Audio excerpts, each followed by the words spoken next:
Fala aí, Nação Azul de Boa, eu sou Daniel Angelim, bora falar um pouquinho aí sobre as notícias mais recentes do nosso Cruzeirão Cabuloso. Tem o Cruzeiro superando o Atlético em receita com o sócio torcedor, tem também a estreia do nosso Sub-17 no Brasileiro da categoria e um ponto final nessa história do Messinho aí. Então antes da gente se aprofundar nesses assuntos, vou pedir para você deixar o like no vídeo, se inscrever no canal aí embaixo, ativar o sininho das notificações e também sentir-se à vontade para usar os comentários, para expor a sua opinião, o seu ponto de vista, para que assim a gente possa sempre trocar essa ideia aí, sem lero-lero de torcedor para torcedor, beleza? Vamos começar falando então do levantamento feito dos grandes clubes do Brasil, onde o Cruzeiro acabou superando o rival de Vespasiano, ficando à frente deles com a arrecadação do sócio torcedor, mesmo a gente passando por esse momento que tá osso e todo mundo conhece muito bem. Eu vou colocar uma foto aqui na tela para vocês verem. Em primeiro lugar está o Grêmio lá em cima com 71 milhões e esse levantamento é do ano de 2020, viu rapaziada? O Grêmio em primeiro, o Inter em segundo, o Flamengo em terceiro e aí um resultado bastante condizente com o que eles vêm apresentando dentro de campo, né? Um time competitivo, vencedor, de qualidade, enfim. O Cruzeiro aparece lá em oitavo lugar com 12 milhões de arrecadação, enquanto o Atlético teve apenas 10 milhões e aí sendo comparado a times como o Ceará e o Curitiba, que eu acho que estão ali no mesmo patamar do Atlético. Então, o Cruzeiro, mesmo vivendo essa crise técnica, essa crise financeira e crise institucional, né, para falar no modo geral, muitas tretas extracampo, briga política, enfim, ainda assim, cara, a torcida do Cruzeiro é engajada, compra a briga do clube e ama o Cruzeiro. Mas isso aí não é novidade para mais ninguém. E algo importante a se ressaltar também é que o sócio torcedor do Cruzeiro hoje, ele tem muitas lacunas em aberto ainda, não atende a torcedores de forma satisfatória que moram fora de Minas Gerais e principalmente, cara, no exterior. Não tem benefícios suficientes para atrair esses torcedores a se juntarem do clube, mas ainda assim eles o fazem, porque a torcida do Cruzeiro é muito engajada, ama a instituição, nunca abandona, e aí, pau pra toda obra. Então, se a gente tem esse sócio torcedor que de uma forma geral não é satisfatório para boa parte da torcida, imagina se for um projeto bem pensado, bem estruturado, bem desenhado e bem executado, né, cara, com benefícios, com os cruzeiros não sumindo do saldo de todo mundo. Então, há formas de melhorar o sócio torcedor e há formas de trazer mais torcedores ainda para se juntarem ao Cruzeiro, sabe? Então é interessante a gente ver esse tipo de estudo, porque mesmo com todas as deficiências, a torcida do Cruzeiro ainda supera muitos clubes no Brasil e se melhorar, se aperfeiçoar, se otimizar isso, a tendência é que os resultados melhorem ainda mais. Então fica aí o recado pro Cruzeiro, né, que provavelmente nem vai ver esse vídeo, mas enfim, a minha missão aqui, eu acho que é trazer a minha opinião sobre esses assuntos pertinentes ao do Cruzeiro. Então é um resultado razoável, satisfatório, mas que dá para ser muito melhor caso esse projeto do sócio-torcedor seja mais bem desenhado. E capacidade para isso a gente tem, né? Basta se dedicar um pouquinho mais e fazer as coisas em prol do torcedor, que aí ele ajuda a alavancar o Cruzeiro de vez. E em 2019, esses valores que já haviam sido razoáveis para o Cruzeiro foram ainda melhores. Em 2019, o Cruzeiro arrecadou 14 milhões de reais, enquanto o nosso rival 10,5. Então, o Cruzeiro em 2019, 14 milhões, em 2020 caiu 2 milhões, foi para 12.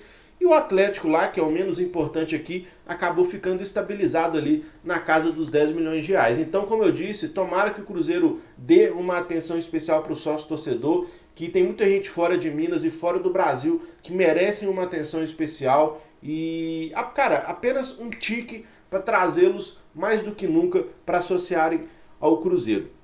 Vamos falar também aí da estreia do Cruzeiro no Sub-17 do Brasileiro da categoria. O nosso time estreia daqui a pouco, agora são 10 para as 3 e às 3h30 da tarde o nosso Sub-17 estreia contra o São Paulo lá em Nova Serrana. Já saiu inclusive a escalação que eu vou colocar aí na tela para vocês, ó.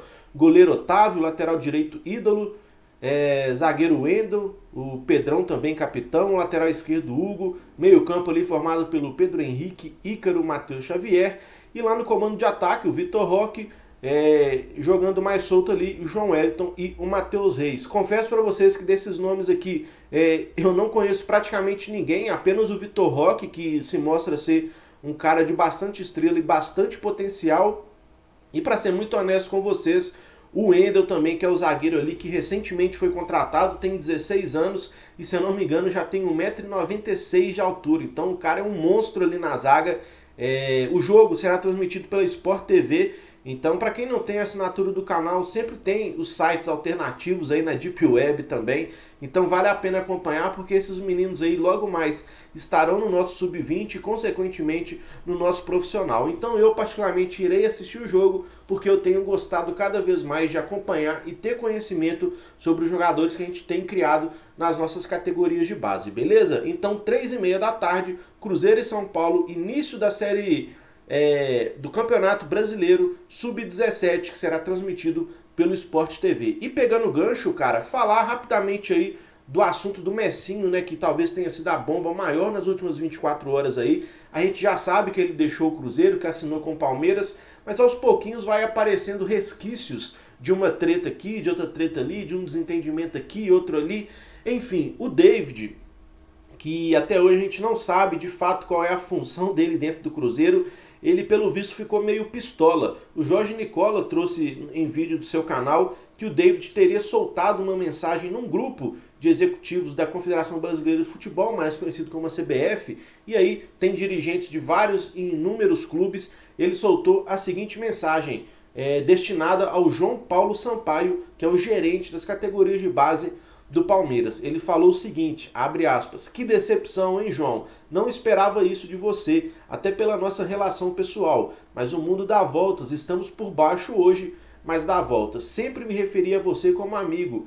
Pena que errei. Boa sorte nessa forma de conduzir as coisas. Espero que o futebol, de forma geral, não siga esse rumo." Então, o David aí meio que pistolou com o gerente das categorias de base do Palmeiras, mas eu acho que isso foi mais um desabafo, nem foi tão pertinente assim, porque a gente sabe da treta que o Cruzeiro vive internamente, não tem condições de oferecer o melhor dos ambientes para seus atletas e muito menos o melhor dos salários. E o Palmeiras acenou com 2 milhões de reais como luvas para o menino assinar lá. O pai dele acabou fazendo essa opção por aceitar a proposta do Palmeiras, e aí cabe a gente discutir se ele foi ingrato, se não foi. Eu acho que sim, mas como todo mundo tá careca de saber, o futebol não é razão, não é emoção, não é coisa passional, e sim dinheiro e razão. Então o pai do menino acabou optando pelos 2 milhões e por um ambiente diferente que é no Palmeiras. Então era provável, cara, que ele não fosse ficar no Cruzeiro, e o Palmeiras foi apenas o destino. Poderia ser o São Paulo, o Flamengo, o Grêmio, o fulano, o beltrano, o ciclano. Então eu acho que o Palmeiras é o menor dos culpados nisso tudo aí.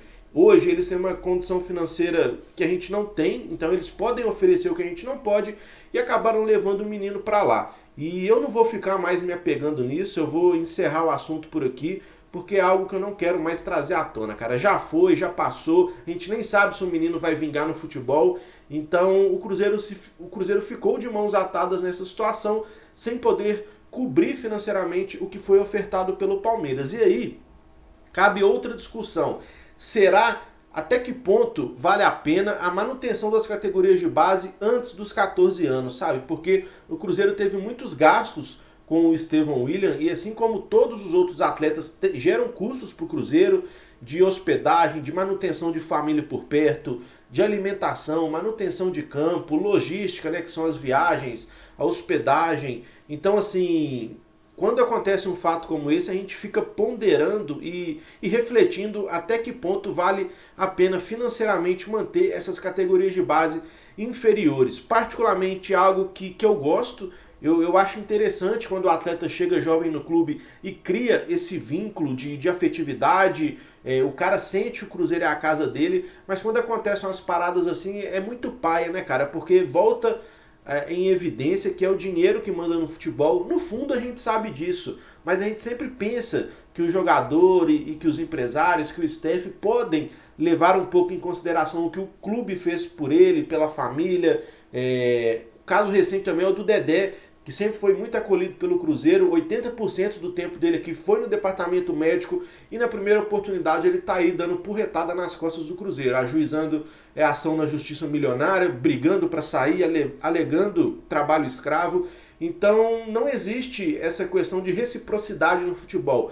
é o dinheiro que manda, cada um olha para o próprio umbigo e é isso. A gente tenta imaginar que não é, mas a gente sabe, no fundo, quem manda é o dinheiro. Então, o Cruzeiro hoje não tem condições de cobrir uma proposta do Palmeiras e ele que vai ser feliz lá e vamos ver se ele vai virar como jogador ou não. E realmente os rumores que rolam é que o Palmeiras ofereceu 2 milhões de luvas pela assinatura do contrato e um salário de 120 mil reais para um menino de 14 anos. E se é 120 mil hoje, quanto não vai ser quando ele completar 16 anos, que é quando ele pode assinar um contrato profissional?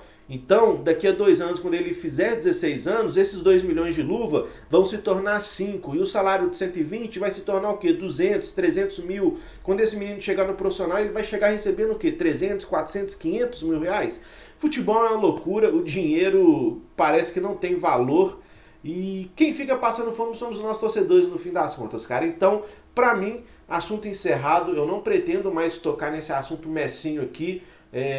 Triste porque eu queria vê-lo chegando até o profissional do Cruzeiro e decepcionado também por mais uma vez lembrar que o futebol é movido a dinheiro e não por paixão ou reciprocidade, mas enfim, o futebol é isso e a gente tá careca de saber, beleza? Então esses foram as notícias do vídeo de hoje.